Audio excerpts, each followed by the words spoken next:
আমি যাব ওলালো লৰ্ড এল্টোলৈ ফুৰিব যাব ওলালো এফালে যাওঁ আৰু কাম এটা আছে মোৰ গ্ৰেনাইট এখন যে বগা কালাৰ গ্ৰেনাইট এখন এইখন আৰু দেখাইছোঁ বা ওৱান টাচ এবাৰ বোলে ডাউন হৈ যায় যে গ্লাছখন এইখন গ্ৰেনাইটেন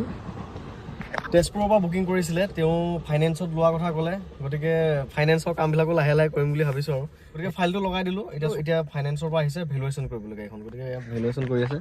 এইখন ভেলুৱেশ্যন কৰি হ'লেহে আমি ওলাই যাম আৰু এইখন ফাইনেন্স এপ্ৰুভ হ'লে এইখন গাড়ীও লৈ যাব আৰু ফাইনেন্সতে গতিকে লাহে লাহে ফাইনেন্সৰ কামবিলাক কৰিম বুলি ভাবিছোঁ আৰু ৰাইজৰ সুবিধাৰ্থে কি হয় চাওঁ কিন্তু খৰচো আছে দিয়ক দেই ভেলুৱেশ্যন চলি আছে ইয়াৰ আকৌ সেই চেচেছ নাম্বাৰটো সেই চিটৰ তলত থাকে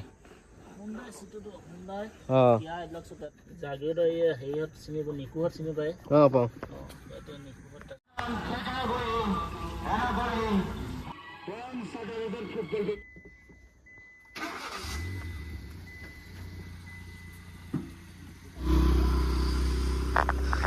গ'ল দিওঁ এতিয়া আমি যাওঁ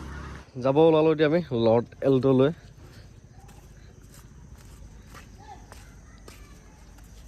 গাড়ীখন ভেলুৱেশ্যন কৰি গ'ল তেওঁ এতিয়া আৰু সেইবোৰ ভেলুৱেশ্যন ৰিপৰ্টটো তাত ছাবমিট কৰিব কৰাৰ পিছত আকৌ তাৰপিছত পইচা একাউণ্টত সোমাব আৰু সোমোৱাৰ পিছত গাড়ী লৈ যাব পাৰিব কাষ্টমাৰে এই প্ৰচেছ অলপ থাকে খৰচো ধেৰ থাকে এতিয়া ফাৰ্ষ্ট পাৰ্টি ইঞ্চুৰেঞ্চ কৰি দিব লাগিব তাৰপিছত আকৌ ভেলুৱেশ্যনতো পইচা দিব লাগে ইটো সিটো মানে খৰচ ধেৰ থাকে দেই ফাইনেন্স ৰিফাইনেন্স কৰিলে একো নাই ৰাইজে বিচাৰিছে এতিয়া কৰিবতো লাগিবই এনেকৈ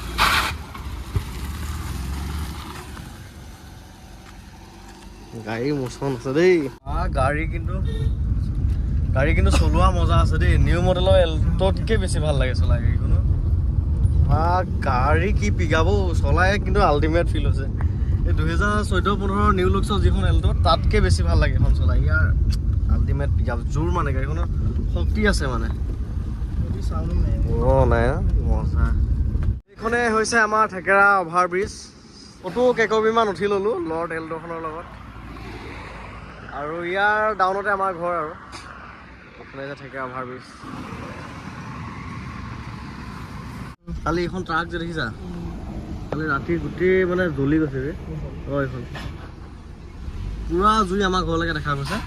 মই সেই ৰাতি চালোহি কি বা হৈছে বুলি ফায়াৰ ব্ৰিগেড একদম 2-3খন আহিছে তাৰপিছতহে নুমাইছে জুই পিকআপ দেই গাড়ী আল্টিমেট পিকআপ গান এটা লগোৱা ব্লুটুথ চিষ্টেম আছে ন এইখিনি জেগা হৈছে লখৰাজ লক্ষ্মীনাথ বেজবৰুৱাদেৱৰ জন্মস্থান আৰু এইখন কপিলী দলংখনৰ ওপৰত এইখন প্ৰকাণ্ড ব্ৰিজ দেখিছেনে দিনত বৰ ধুনীয়া জেগাখিনি চাবলৈ আমিও গাড়ী এখন চাবলৈ বুলিয়ে ওলাই আহিলোঁ ঘৰৰ পৰা 30 কিলোমিটাৰমান আঁতৰত আৰু গাড়ী এখন এল্টো টামাম চলাই আছোঁ এতিয়া তেলৰ মাইলেজ চাইলেজ ভাল মজা চলাবলৈ গাড়ীখন চালোঁগৈ কিন্তু নিমিলিল গাড়ীখন ভাল নহয় আজি কিন্তুহঁতৰ ঘৰত ভাত খোৱা নিমন্ত্ৰণ আছে গতিকে ভাতটো ইয়াতে খাই যাম আৰু ৰাতি ঘৰ পাওঁতে 10টামান বাজিবগৈ এইখিনি জেগাত ব্ৰিজ আৰু ব্ৰিজবিলাকো মানে দেখিছেনে এটা ডিজাইনৰ ব্ৰিজ মানে ব্ৰিজবিলাকো এটা ডিজাইন হয় আৰু আমাৰ এইফালে আগতে ধুনীয়া পিকনিক প্লেচ এটাও আছে আৰু শিৱস্থান এখনো আছে শিৱকুণ্ড বুলি কয় শিৱলগৰ ৰাস্তাত আহি আছোঁ বিশেষ চাউণ্ড একো নাই গাড়ীখনত বডি নইজ নাই দেই গাড়ীখন মানে বহুত ৰাফ ইউজ কৰা গাড়ী নহয় এখন মৰমত ইউজ কৰা গাড়ী যে সেইকাৰণে বডি নইজ নাই আমি আহিছোঁ এতিয়া স্পেচিয়েল ঘুগুনি খাবলৈ দেই গিনটোৱে লৈ আহিছে ইয়াত লৈ স্পেচিয়েল ঘুগুনি পায় চাওঁ কি স্পেচিয়েল ঘুগুনি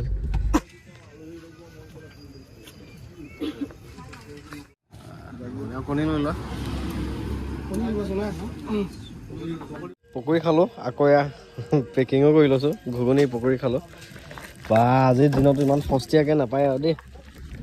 5 টকা ঘুগুনি প্লেট 5 টকা আলু চপ 5 টকা পিঁয়াজি 5 টকাটো আজিকালি কি কৰি নাপায় কিন্তু ইয়াত বঢ়িয়া পালোঁ দেখাই স্মল প্ৰফিট বিগ চেলিং যে হয় তেনেকুৱা আৰু মানে গতিকে গাড়ী নাপালোঁ যেতিয়া ইয়াকে ঘূৰি ফুৰিছোঁ আৰু পাৰিব নেকি আৰু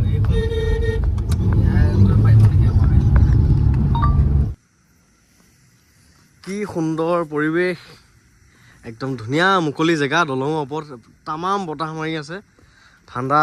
অকণমান লাগিছে আৰু ঠাণ্ডা ফিল হৈছে আৰু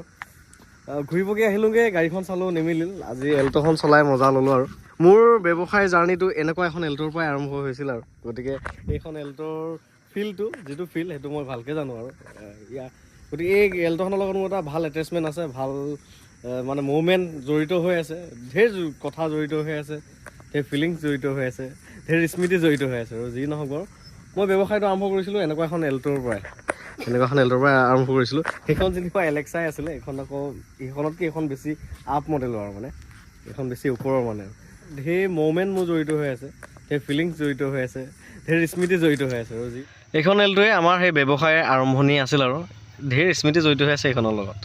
এইখন গাড়ী মই ফাৰ্ষ্ট বেচিছোঁ শ্বিলঙত চেল কৰিছিলোঁ।